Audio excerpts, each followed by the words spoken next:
In 2017, Nintendo released a console that looked almost too simple to be revolutionary: a screen, two detachable controllers, and a dock. But the Nintendo Switch was not just another home console. It was Nintendo's attempt to solve a problem that had shaped the entire games industry for decades: should a system live under the television, or travel with the player? The Switch answered by doing both. Released worldwide in most major regions on March 3, 2017, it arrived during the 8th generation of consoles, succeeding the struggling Wii U while competing against Sony's PlayStation 4 and Microsoft's Xbox One. Over time, it would even remain relevant alongside the PlayStation 5 and Xbox Series X and S. The Switch became more than a device. It became Nintendo's comeback story. To understand why the Switch mattered, you have to start with the Wii U. Nintendo's previous home console had creative ideas, especially its tablet-like gamepad, but it failed to communicate its purpose clearly to the wider public. Many consumers were confused about whether the Wii U was a new console or an accessory for the Wii. Sales suffered, and Nintendo faced financial pressure. At the same time, mobile gaming was growing rapidly. Phones and tablets were changing how people played, making quick, portable gaming normal for millions. Nintendo could not simply repeat the old formula. Under then-President Satoru Iwata, the company pushed toward mobile gaming and fresh hardware thinking. The Switch grew from that moment of pressure. Nintendo needed a product that felt modern, flexible, and unmistakably different. The central idea of the Switch is its hybrid design. At its core, the system is a tablet-style console. Place it into the dock, and it outputs to a television like a traditional home machine. Remove it, attach the controllers, and it becomes a handheld system. Set it on a table with its kickstand, and it becomes a small shared screen for local play. This flexibility was the key innovation. Nintendo was not trying to win a raw power race against PlayStation or Xbox. Instead, it focused on changing the context of play. A game could start on the couch, continue on a train, and resume later in bed.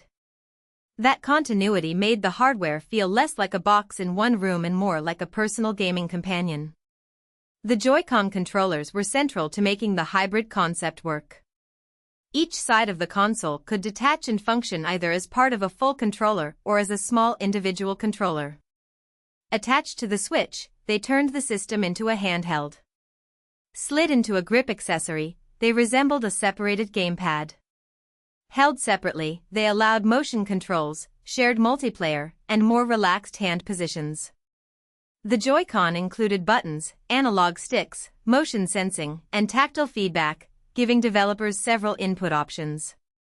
They also reflected a classic Nintendo habit: building hardware around social play. With two Joy-Con included in the box, the Switch could support quick local multiplayer without requiring every player to buy a full extra controller immediately.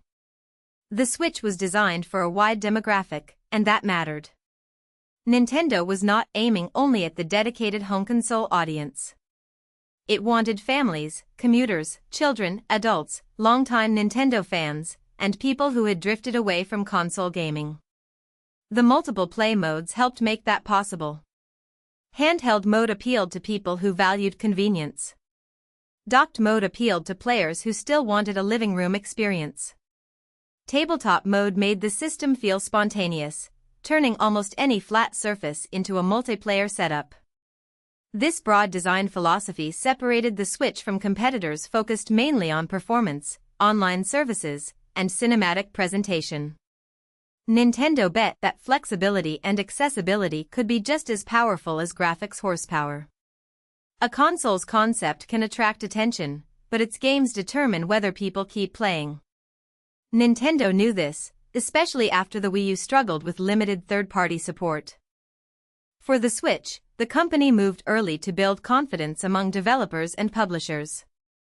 It sought support from major third-party companies as well as independent studios, while also relying on its own first-party franchises. The hardware used standard electronic components, including a chipset based on NVIDIA's Tegra line.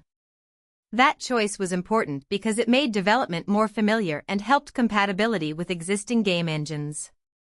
The Switch was not built like an exotic, difficult machine.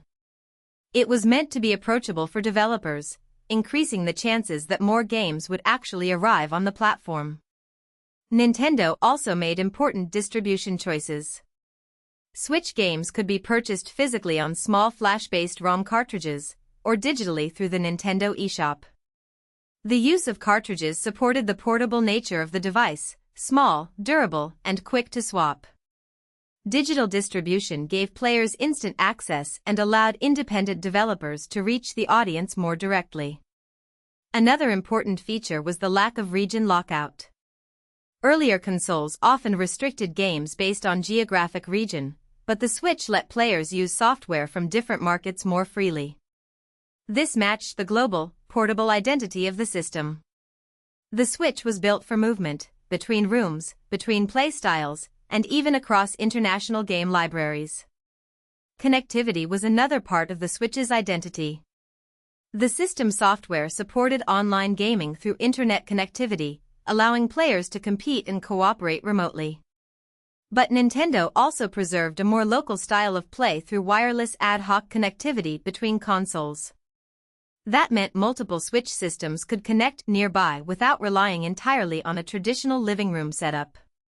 This was especially important for games built around social sessions, portable gatherings, or quick competitive matches.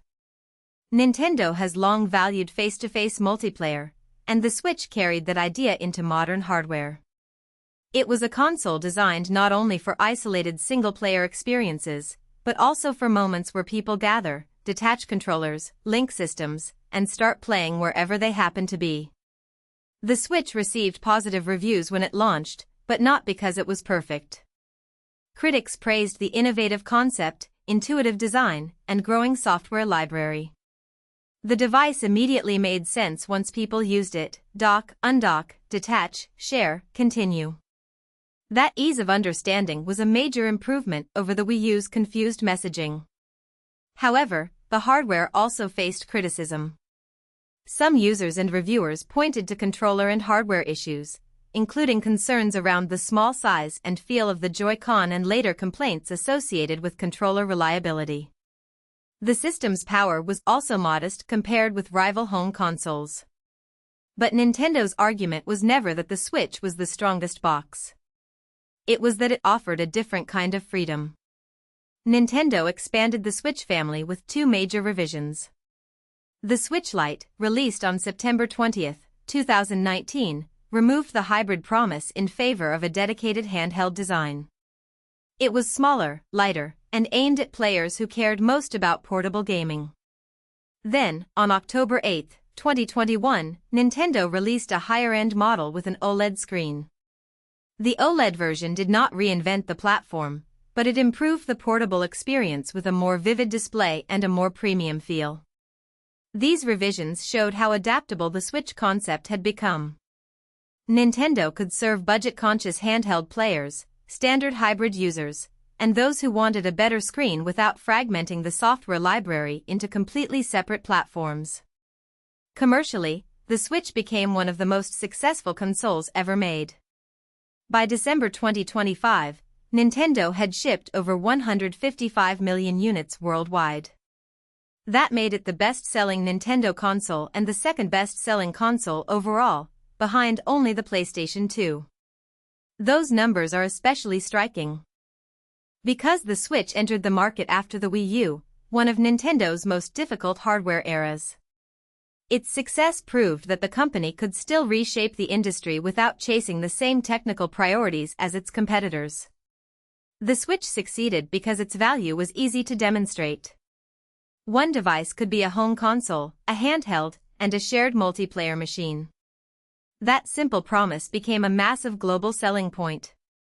The Switch's legacy continued with the Nintendo Switch 2, released on June 5, 2025, with backward compatibility for most Switch games. That detail matters because it shows how important the original Switch library became. Nintendo was not just moving on from a successful machine, it was building on an ecosystem that millions of players had already invested in. The original Switch changed expectations for what a console could be. It blurred the line between handheld and home gaming, helped independent games thrive on a mainstream platform, and restored Nintendo's momentum after a difficult period. Its genius was not only in the hardware, but in the clarity of the idea, play the way you want, wherever you are. If you found this helpful, please like this video and subscribe for more explainers.